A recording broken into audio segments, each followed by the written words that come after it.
spécialement sur Club 36.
التي نعيمة التي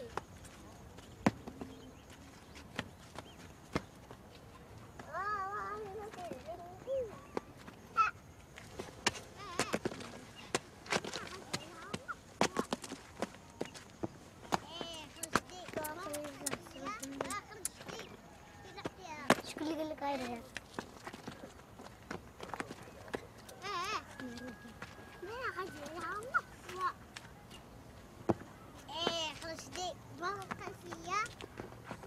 كتمشيو تسقيو الماء من الواد كل نهار؟ الصباح وفي العشية. الصباح وفي العشية. وفاش كتجيبوا الماء؟ في البوطاط. باش كتعمروهم؟ بالسطيلات. وعلاش كتجيبوهم؟ الحمارة. نتوما كتهزوا السطوله تجيبوهم ولا لا البيدو ولا؟ لا. كتسقيو غير على الحمار؟ ما كتجيبوش البيدو هزاتو ولا شي؟ يا ماما. علاش كتجيبوهم على الحمار؟ تنسقيو بهم الحوض ونعمرو بهم الخيل. كتشربوا منهم؟ وغير كتجيبوهم كتشربوا منهم ولا كتخليوهم ولا كتزيدوا فيهم شي حاجه؟ تنجيبوهم نزيدو فيهم شي حاجه. اش كتزيدوا فيهم؟ ديروا فيهم جبير باش تحيد منهم داك الشيء اللي فيهم، هي اللي يكبوا فيهم ثاني الماء. كيكون شي فلاحه ديال الفلاحه منين كتسقيو؟ هي من هنا من الواد؟ تعرفي نقلي مثلا انا وجيبو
Donc là, on voit tout le domaine avec les villas qui sont là tout autour.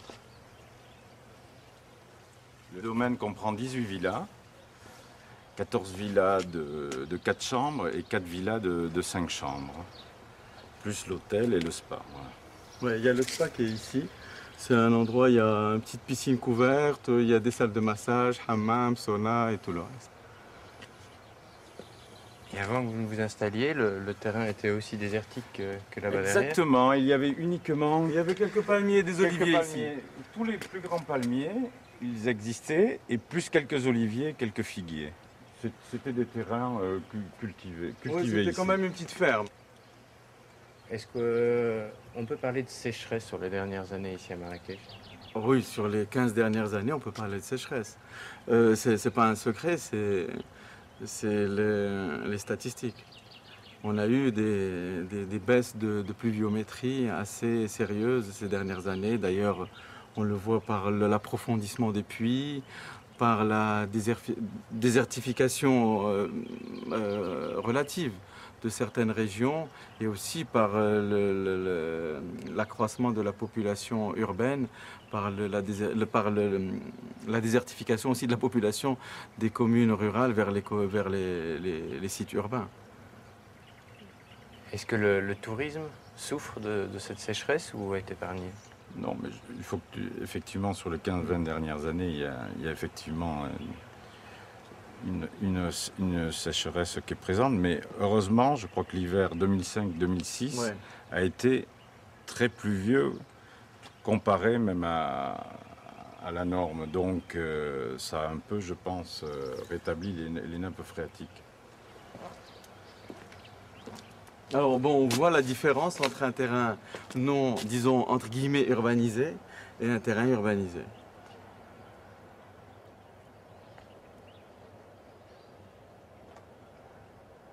Là, tout le monde a commencé à construire. Des gros projets.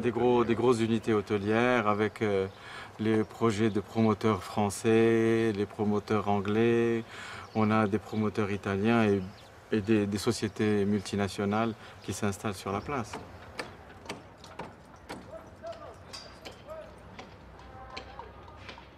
Marrakech, la perle du Sud, compte 1 million d'habitants. Chaque année, la ville accueille 2 millions de touristes. Ces visiteurs consomment 5 fois plus d'eau que la population locale.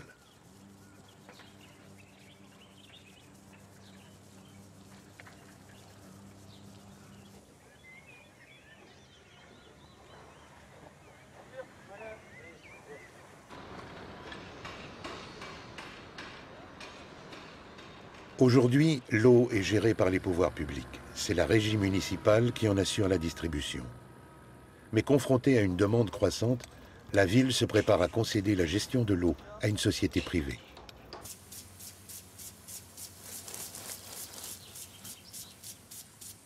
La problématique de l'eau à Marrakech est au cœur de la problématique du développement économique de la région.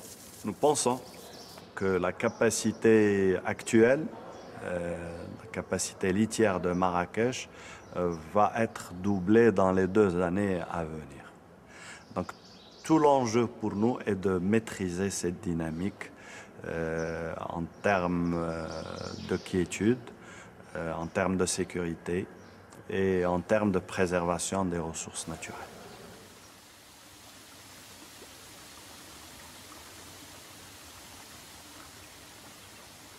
Malheureusement, la régie n'exploite que, disons, ne vend que 60% de l'eau qu'elle achète, donc ce qui a une déperdition de 38%, ce qui est énorme.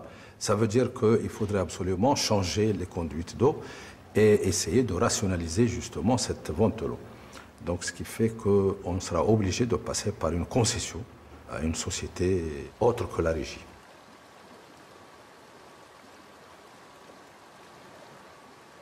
Cette société apporterait 2 choses.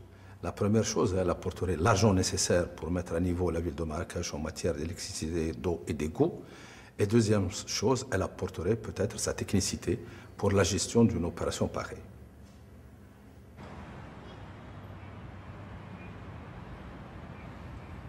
Marrakech, comme de nombreuses villes dans le monde, considère le recours au privé comme la solution aux problèmes liés à l'eau. Ce transfert du public au privé, appelé aussi délégation, est une invention française et est depuis longtemps la norme en France.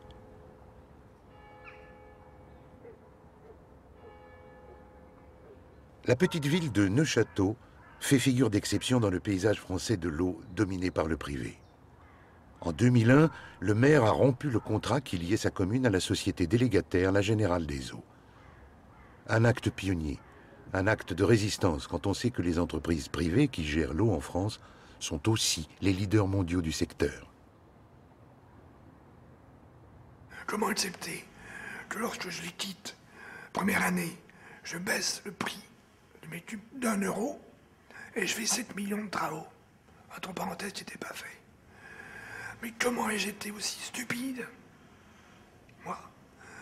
pour ne pas comprendre que dans un contrat où on vous dit, on vous achète l'eau, et en même temps vous bouchez les... Je schématise.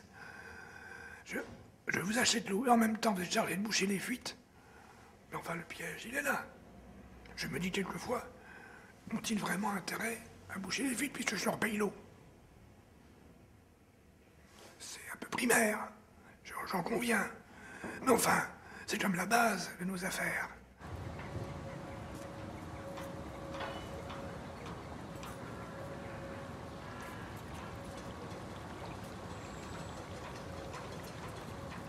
Plus de réactivité, hein. C'est évident. Hein. Plus de réactivité. Nous, on est une équipe en permanence sur place de recherche de fuite. On n'a pas besoin d'appeler un camion ou une mini-pelle à l'autre bout du département pour qu'ils viennent faire les trous et tout. On a tout le matériel sur place. On recherche les fuites. Si la fuite elle est trouvée à 10h, à 10h30, on peut commencer les travaux de réparation. Depuis que nous avons repris en gestion le service de l'eau et de l'assainissement, nous avons réussi à faire baisser de 20% le volume des fuites. C'est quand même considérable et en termes budgétaires, ça se traduit forcément par des investissements supplémentaires et par des économies. La réflexion qui a été faite à l'époque on a rompu le contrat, c'était de dire vous ne pourrez plus investir parce que vous n'en aurez plus les moyens. Ils viennent de démontrer que c'était totalement la différence, c'est qu'on a plus de moyens qu'avant. Depuis 2001, on a mis une installation de captage de champs captants en service. On a mis une station neuve. On va refaire une station de traitement, de décarbonatation et de déferrisation de l'eau d'ici un an. Elle sera en route, d'ici un an et demi. On va faire les bassins d'orage. On aura fait repasser sur tous les ouvrages en 5 ans ou 6 ans. Tout a été fait à neuf. Ce qu'ils veulent, c'est garder l'empire de l'eau. Parce que l'eau leur apporte énormément d'argent. Regardez donc. Nous qui ne sommes rien du tout, je vous répète, première année, on fait 7 millions de travaux et on est bénéficiaire de 2 millions. Oui, je ne vous l'avais pas dit d'ailleurs. On est bénéficiaire de 2 millions. Et je baisse le prix de l'un. Mais de combien ils nous volaient? Enfin, pas moi. Combien ils volaient la population? C'est du racket.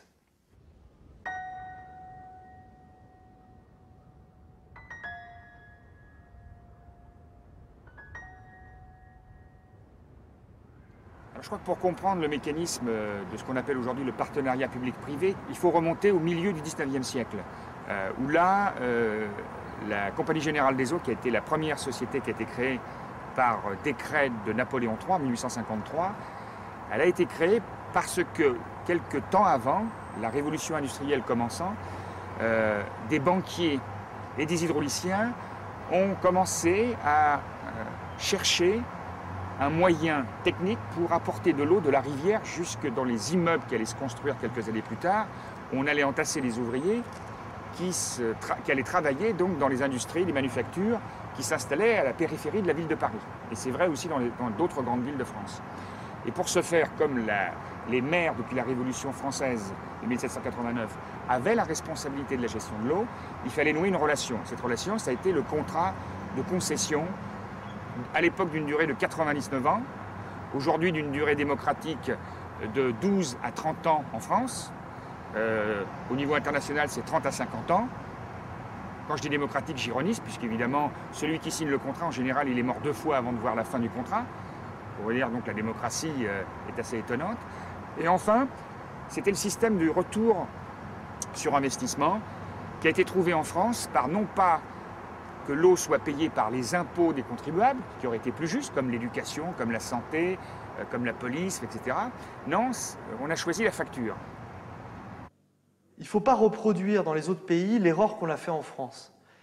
Les délégataires, en fait, ont débarqué en force dans les années 50-60, au moment où on finissait de reconstruire la France de l'après-guerre, et au moment où les communes n'avaient pas d'argent.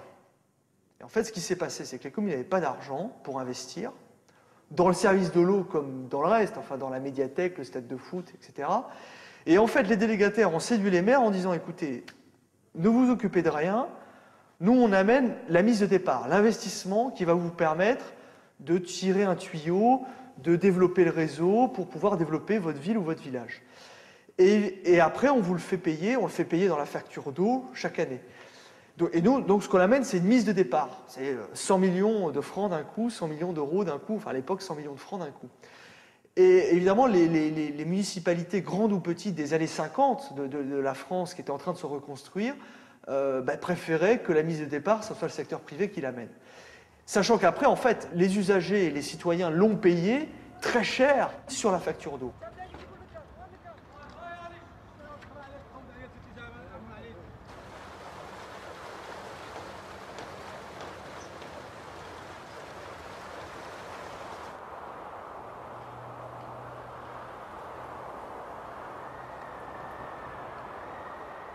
Ce qui nous intéresse, c'est d'abord de voir le montant des investissements. Si la société qui va être adjudicataire est en mesure de mobiliser cet argent-là dans un laps de temps très court, parce que nous avons des petits problèmes, donc il faudrait absolument les régler tout de suite. Et deuxièmement, nous leur demandons clair et net, pas d'augmentation. Donc, il faut vraiment que la personne, que la société soit vraiment très compétente et très performante pour pouvoir nous satisfaire.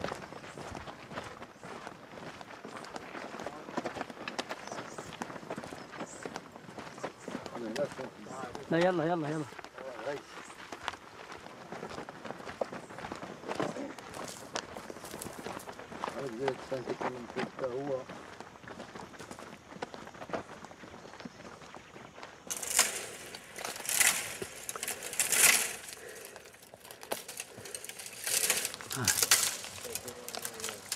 لا هذا لا هذاك العريش راه ذاك راه حي هذا الصاع اللي منه ويبقى حي من هذا الخليفات هذو لتحت الى تقزمين هذا بيبقى هذوك خلفين اللي يبس من لتحت شتي يابس هذاك ما باقيش يخلف صافي خصو يتقطع كما قلت الا تقطع غادي يعاود يخلف من لتحت يخلف ولكن غادي خصو ثاني الماء خصو الماء هو علاش هو على الطبيعه كل شيء الماء هو علاش كاين هو علاش كاين كل شيء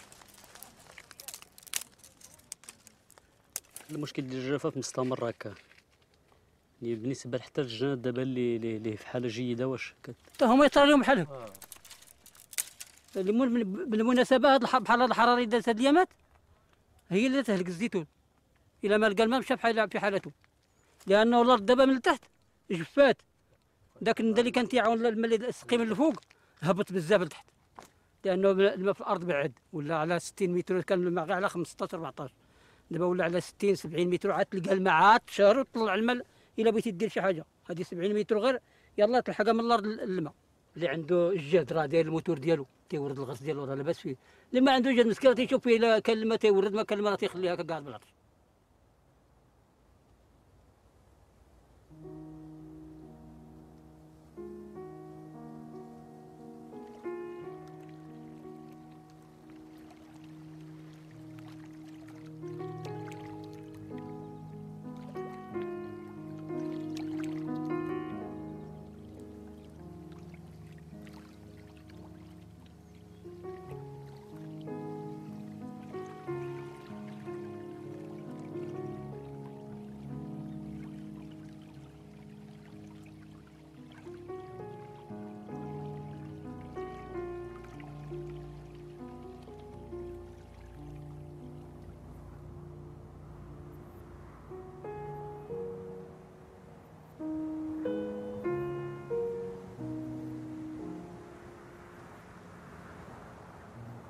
Dès qu'il y a restriction au niveau du barrage, la restriction se fait sentir directement sur l'irrigation. Donc la priorité elle est toujours donnée à l'eau potable de la ville de Marrakech. Alors maintenant, par rapport au projet touristique qui s'installe, c'est sûr, logiquement, lorsque vous permettez à quelqu'un d'investir, je ne sais pas combien de milliards pour faire un complexe touristique, je crois que l'État marocain et la région de House ne peut pas se permettre de le priver de l'eau à un certain moment. Là c'est même des conventions qui ont signé et qui prévoient d'assurer une certaine sécurité de l'eau pour ces gens-là.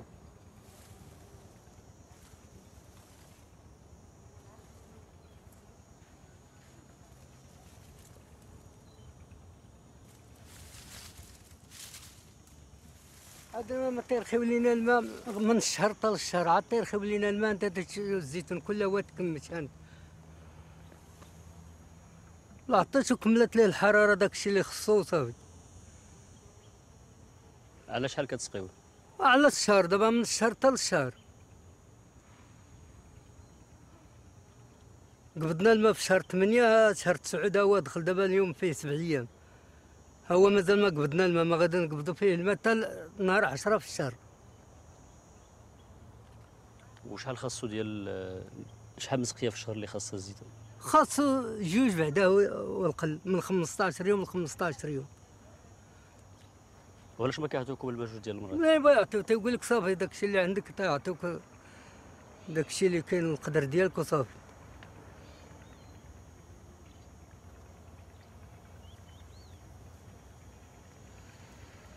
شنو بغيتي تبيع كاع خالي حسين؟ ها؟ بغيتي تبيع؟ وياه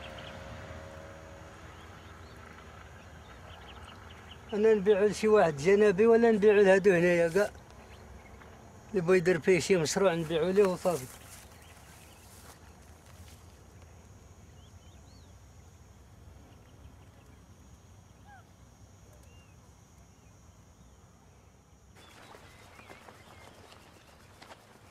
Vous voyez que nos olives sont assez, marchent bien. J'envisage d'ailleurs très sérieusement de les récolter. Sur les 20 hectares, nous avons 750 oliviers, donc qui représentent quand même un nombre non négligeable. Et j'envisage plus que sérieusement de les récolter, de les traiter, enfin de les traiter, j'entends, de les exploiter sous forme d'olives, sous forme de pâtes, sous forme de toutes sortes de choses, et d'en faire, pourquoi pas, une huile oisiria ou des olives oisiria pour les mettre en vente à la boutique, les utiliser dans la restauration, enfin bon, de faire de la culture du terrain, quoi. Alors faites attention où vous mettez les pieds par là, j'ai l'impression que là aussi il y a encore de la fuite, il ne va pas arranger mes chaussures. Voilà.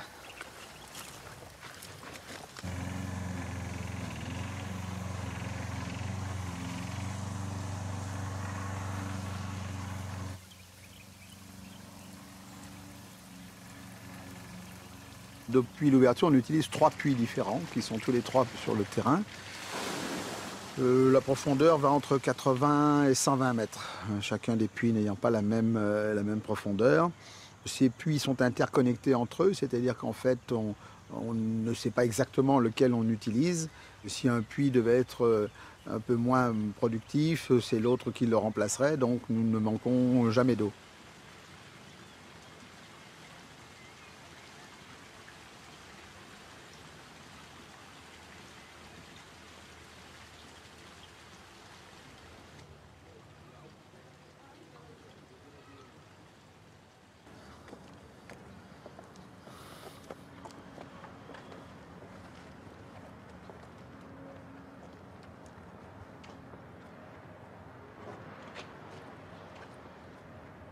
Voilà, la vue sur tout le parc, la vue d'ensemble, enfin presque tout le parc.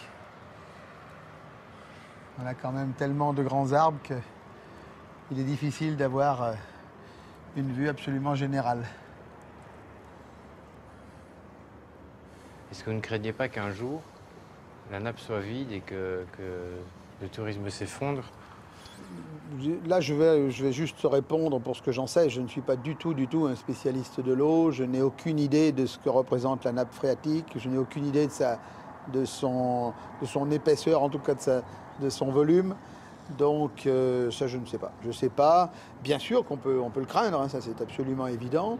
Je pense que le développement ne pourra pas se faire, mais je sais déjà que les autorités réagissent déjà à ce problème, puisque je crois qu'il y a un deuxième projet de barrage pour épauler le premier de la Latakerkoust, que devant notre porte, là, ici, a été creusé au cours des derniers mois des canalisations d'eau potable.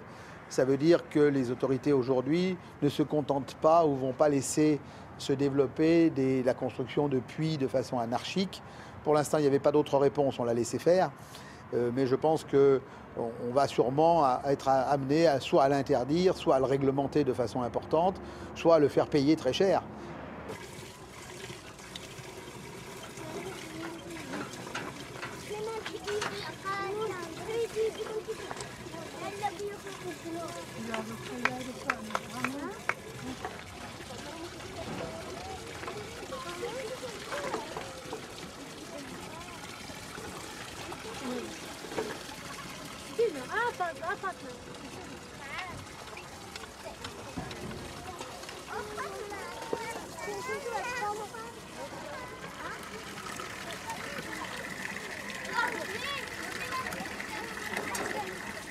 سي محمد إلا كان ممكن تكلمنا على الماء ديال الشرب عندكم هنا في الدوار وفي هذه المنطقة قبل ما تكون عندكم هذه السقية هذه.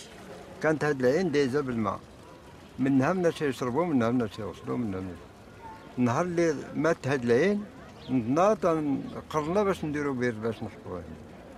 بدينا نحفروه حتى قرب يكمل، درنا واحد المجمعية ومشينا درنا دوموند البلدية على الماء وجابوا لنا هاد السقاية الله يجزيهم بخير باش نعرفوا نشربوا تاني.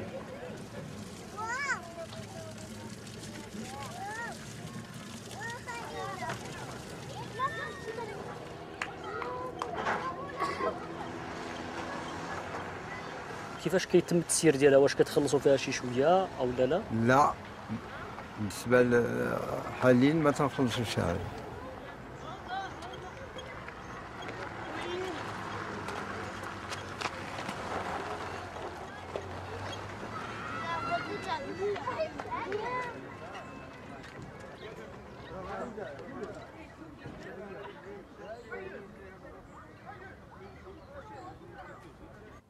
Mais nous, les dominants, on a dit que l'eau était bien économique, c'est-à-dire les valeurs réelles étaient le prix.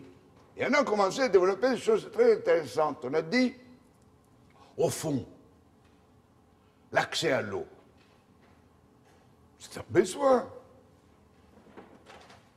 Tu n'as pas droit à l'eau. Tu as des besoins d'eau. Et alors, à partir de la notion de besoin plutôt que de droit, on a commencé à dire, mais au fond, la demande d'eau est une demande individuelle.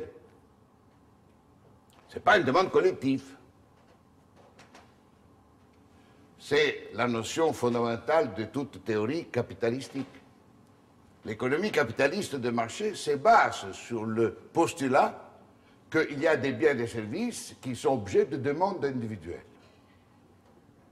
Parce que dès qu'il y a une demande collective qu'on ne peut pas diviser et qu'on ne peut pas séquencer, on n'est plus dans l'économie capitaliste de marché. C'était ça la différence entre l'économie capitaliste de marché et l'économie collective publique. Et alors ils ont réussi à nous faire comprendre que puisqu'il y avait une demande individuelle qui reflète un besoin et pas une demande collective qui exprime un droit, il faut avoir un prix. Et on sort alors du champ des droits pour entrer dans le champ de la transaction et de l'échange.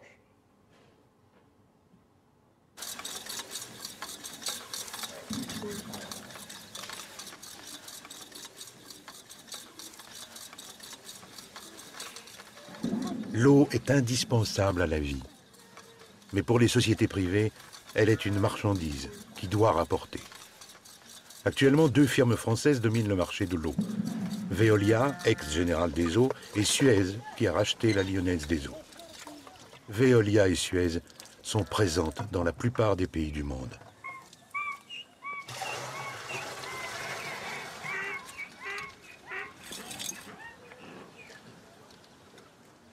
Les actionnaires réclament effectivement, je veux dire, comment dirais-je, la rentabilité, la juste rémunération du capital qu'ils ont mis dans l'entreprise. Mais comme je vous l'ai dit tout à l'heure, la rémunération de ce capital n'est dans le domaine de l'eau pas quelque chose qui est gigantesque. La rentabilité des activités d'eau est aujourd'hui bien inférieure à la rentabilité offerte par d'autres services publics qui sont gérés aussi par des entreprises privées. Si vous regardez la rentabilité des réseaux d'autoroutes, la rentabilité de services téléphoniques, même la rentabilité de l'énergie, c'est souvent bien supérieur à celle procurée par les activités d'eau. Donc l'actionnaire dans le domaine de l'eau n'est pas un actionnaire trop exigeant.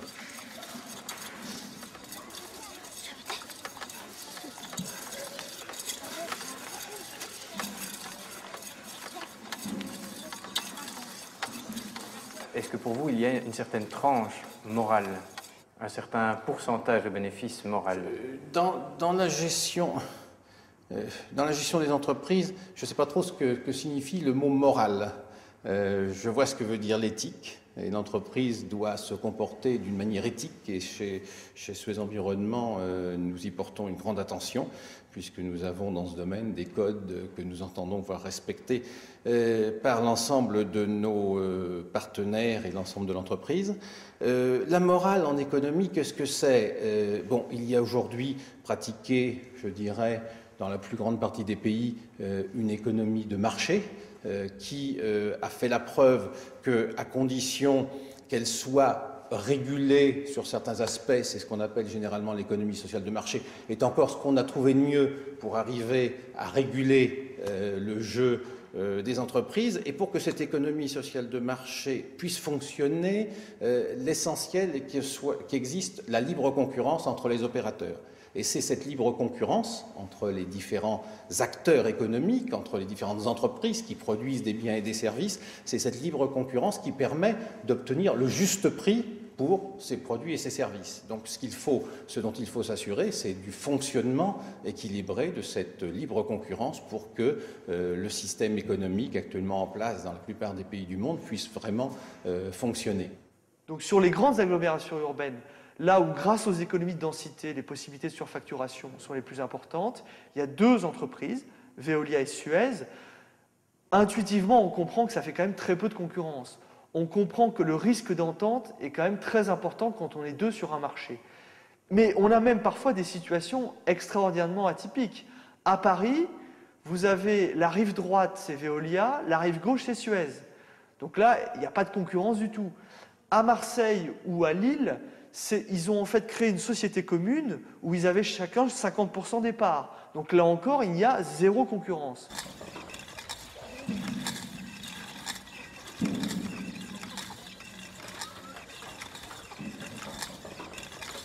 L'eau est une source apparemment inépuisable de profit.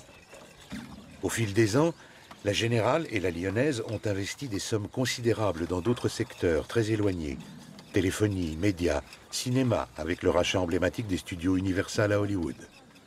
À présent, Veolia, l'ex-Générale, et Suez, l'ex-Lyonnaise, investissent dans l'énergie, le transport, l'assainissement et les déchets.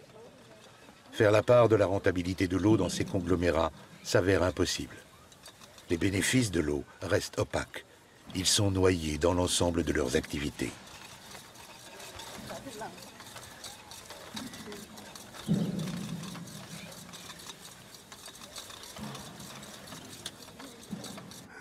Je pense que ces gens, je comprends bien d'ailleurs la culture, personne ne leur a jamais résisté. Ils ont toujours eu. Et non seulement ça, mais avant la loi qui a fait voter la gauche pour le contrôle des campagnes électorales, 90, tous les partis vivaient de ces gens-là, y compris le mien, évidemment. Donc, il y a des antécédents, ils se sentaient forts. Ils ont une espèce d'impunité, comme ça, ils sont les seigneurs. Vous savez, c'est un peu les anciens fermiers généraux du royaume de France. Moi, je dis qu'aujourd'hui, c'est un système mafieux et qu'il y a encore un financement occulte des partis politiques en France qui fait que ces choses-là sont cachées et ne bougent pas. C'est-à-dire qu'il y a des renouvellements. 94% des contrats en France, dans les 5 dernières années, sont systématiquement renouvelés à la société privée qui avait déjà le marché depuis des années. À Rennes, Veolia a le contrat depuis 125 ans.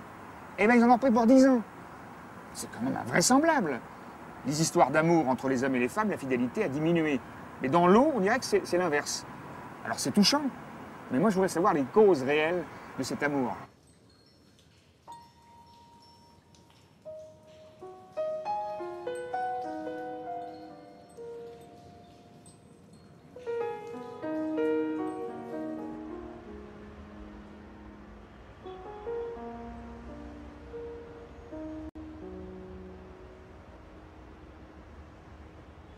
Qui est à l'origine de ce mouvement de privatisation ici au Maroc?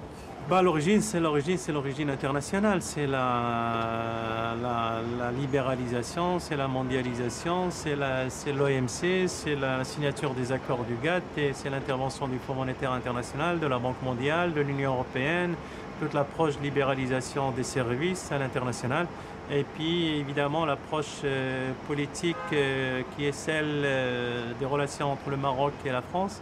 Et comme la France est aujourd'hui le premier leader, si je puis dire, pour ce qui concerne les grandes compagnies de l'eau, ces compagnies ont vu qu'il y avait un coup à jouer au Maroc et elles l'ont joué et ça s'est fait à partir donc de la fin de la décennie antérieure. Casablanca, la grande métropole marocaine, est la première à avoir délégué son service de l'eau au privé. C'était il y a 10 ans. Suez Lyonnaise des Eaux signait un contrat avec la ville et fondait une filiale, la LIDEC, la Lyonnaise des Eaux de Casablanca.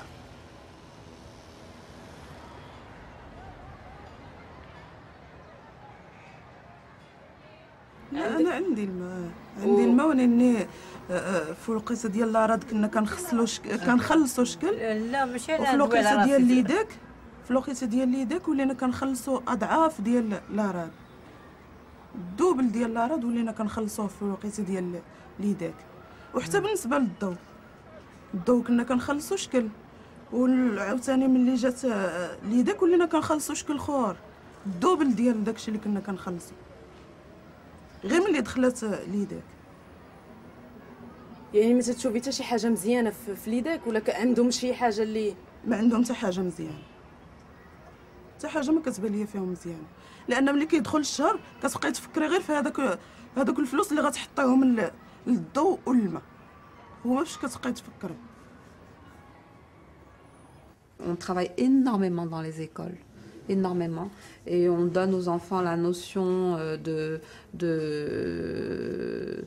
préservation de la ressource.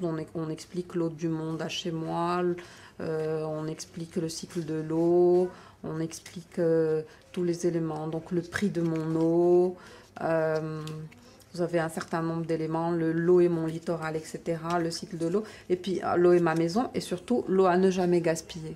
Donc on fait un travail très très important pour sensibiliser toute la jeune génération, donc d'écoliers, d'étudiants, sur la préservation de la ressource. Il y avait une fiche sur le coût de l'eau, c'est ça? Tout à fait. Donc comment le prix du litre d'eau est-il fixé à Casablanca? D'accord. Par une commission composée d'élus, de représentants du ministère de l'Intérieur et de l'IDEC. Et au Maroc, le prix de l'eau évolue selon 4 niveaux appelés tranches de consommation. C'est un système national. D'accord. Je sais qu'il y a des quartiers où on a des classes un peu moins que moyennes, où les gens n'ont pas pu. Quand vous dites qu'ils n'ont pas pu payer leurs factures, ils ont dû partir. Ils ont dû quitter ou alors couper le branchement carrément. Mais là, c'est véritablement un équilibre aussi à trouver entre le pouvoir d'achat et les différentes factures. Hein, vous savez, c'est des problèmes qui se posent dans le monde entier actuellement. C'est bien d'avoir un service efficace, c'est bien d'avoir une entreprise qui vit bien, qui emploie, mais finalement, in fine, celui qui est censé être le mobile de la création de toute l'entreprise, il faut qu'il y trouve son compte. دابا 40 عام وانا ساكنه هنا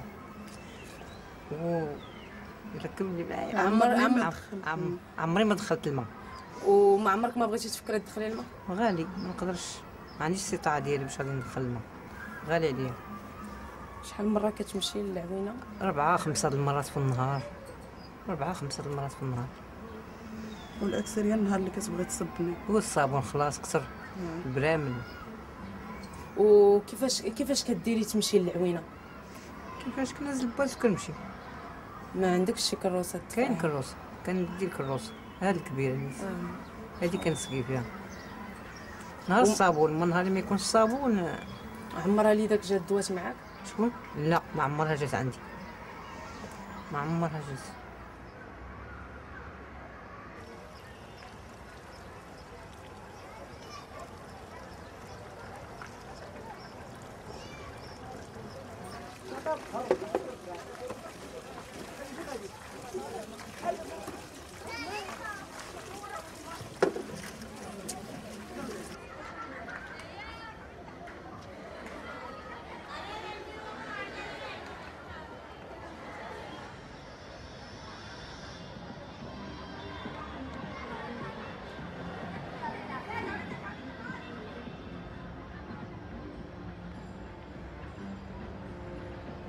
La ville de Casablanca, auparavant, était partagée en 16 arrondissements.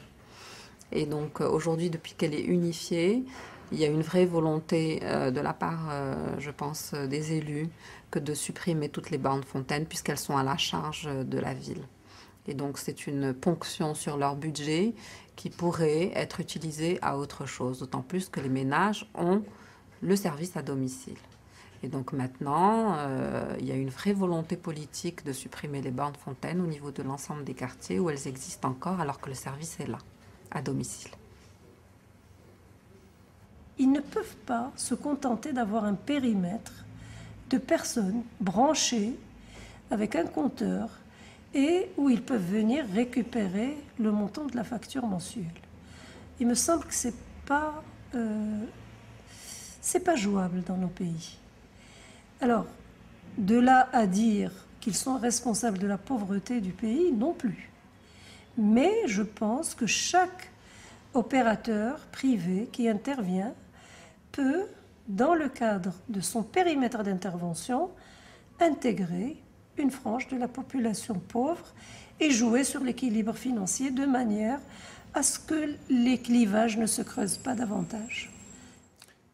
Compte tenu que la responsabilité de ce service d'eau incombe aux gouvernements locaux, c'est à eux de définir la façon dont ils envisagent de répartir le coût, le tarif qui doit payer le contribuable, le consommateur, et éventuellement de décider comment ils pourront aider les populations défavorisées, la partie la plus pauvre de la population, à avoir accès à ce service. Ce n'est pas nous qui pouvons jouer ce rôle social, nous ne pourrions pas nous arroger un rôle qui n'est pas le nôtre. Nous sommes prestataires de services, nous apportons notre expertise, notre savoir-faire. En revanche, ce à quoi nous pouvons contribuer, c'est à la réflexion sur le mode économique optimal de gestion, quelle est la bonne tarification, éviter les effets pervers des tarifications. Nous avons dans ce domaine-là un rôle de conseil que nous pouvons apporter, mais en aucun cas prendre la décision.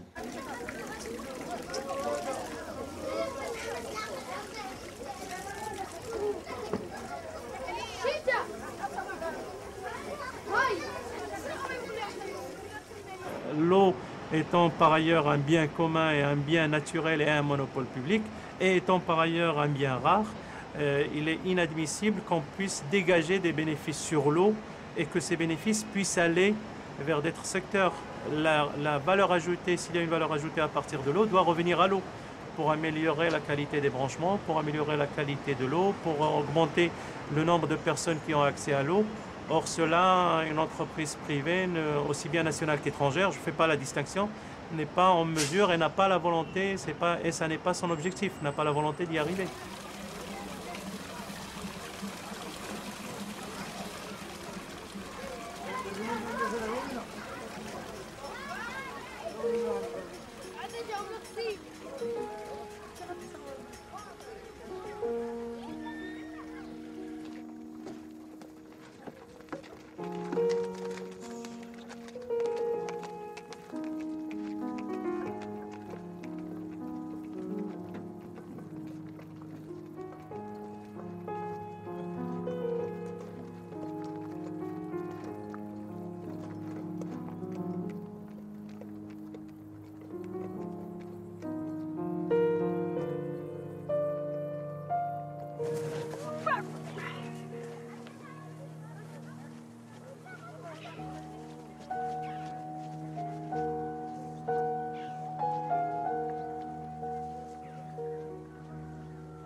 L'eau, c'est la republicisation de la gestion de l'eau dans le monde qu'on souhaite. Donc, c'est un combat Et ce combat, évidemment, est plus compliqué à faire comprendre, puisque, y compris ces multinationales, subventionnent des associations humanitaires du style la Croix-Rouge ou Action contre la faim. Et c'est difficile de critiquer la Croix-Rouge et Action contre la faim. D'ailleurs, moi, je ne la critique pas. Je dis simplement, comme pour les partis politiques ou les syndicats, si vous êtes financé par ces sociétés, ben, il faut le dire, que tout le monde le sache.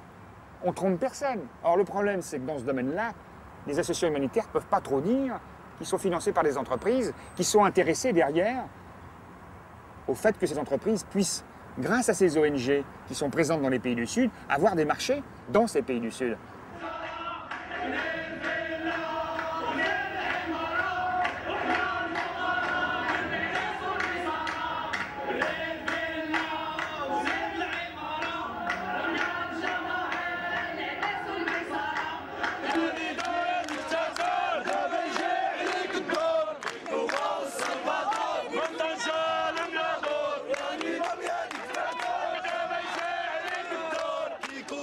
Les jeunes sont une composante importante de la population, c'est un pays très jeune. Et il y en a beaucoup qui restent dans leur village et dans leur ville et qui continuent à résister. Et qui veulent que ce pays soit autre chose qu'un pays privatisé.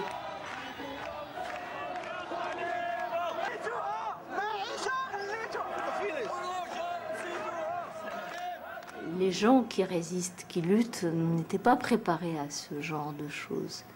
C'est-à-dire que le discours modernisateur a marché. Et petit à petit, les gens se sont rendus compte que ces privatisations, c'est pas un rêve de paradis, quoi. Elles n'arrangent pas vraiment tout le monde.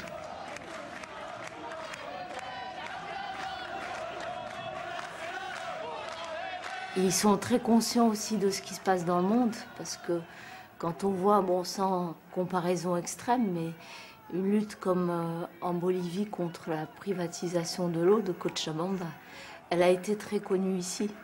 C'est-à-dire que c'est des luttes à l'heure de la mondialisation néolibérale, ces luttes qui se passent de l'autre côté de l'Amérique latine, par exemple, où le mouvement a été le plus fort contre les accords de libre-échange, contre les privatisations de l'eau, du gaz, elles sont très connues ici. Et on s'identifie beaucoup à ces luttes-là.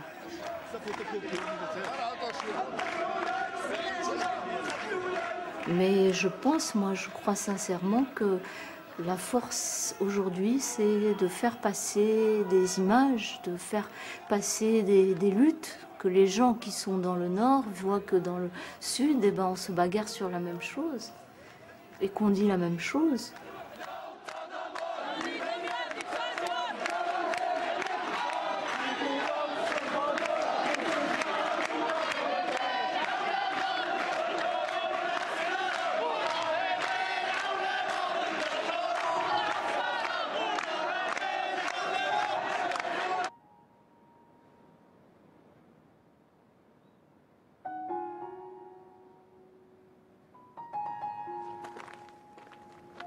ستاد البلاد هذه كانت فيها فيرما، فيها الزيتون، فيها المشماش، فيها اللوز، بزاف ديال الاغراس كانوا فيها.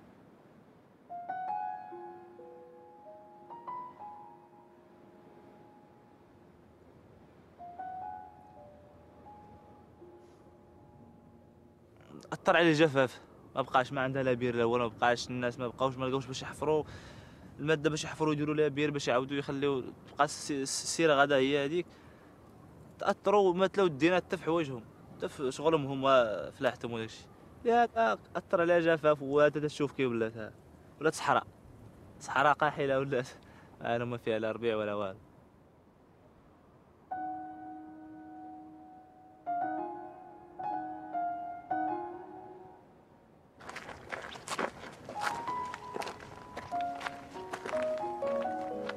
هذا الشيء كي تشوفه والو، الماء والو، حفر بنادم تاعي والو، الماء فينيش ما كاين والو، انت كتشوف بير والو،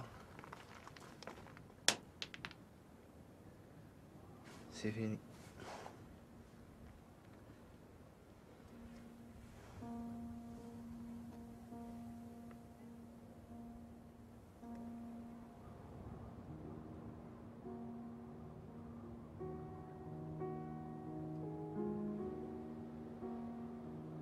Le problème de l'eau, il nous jette à la figure les défis de la vie. Et la vie nous appartient à tous. Le droit à la vie pour tout le monde implique que nous inventions au XXIe siècle le sujet humanité. Parce qu'une humanité qui existe ne peut pas admettre que 2,8 milliards de gens soient pauvres. Accepter la pauvreté, c'est l'autodestruction de l'humanité.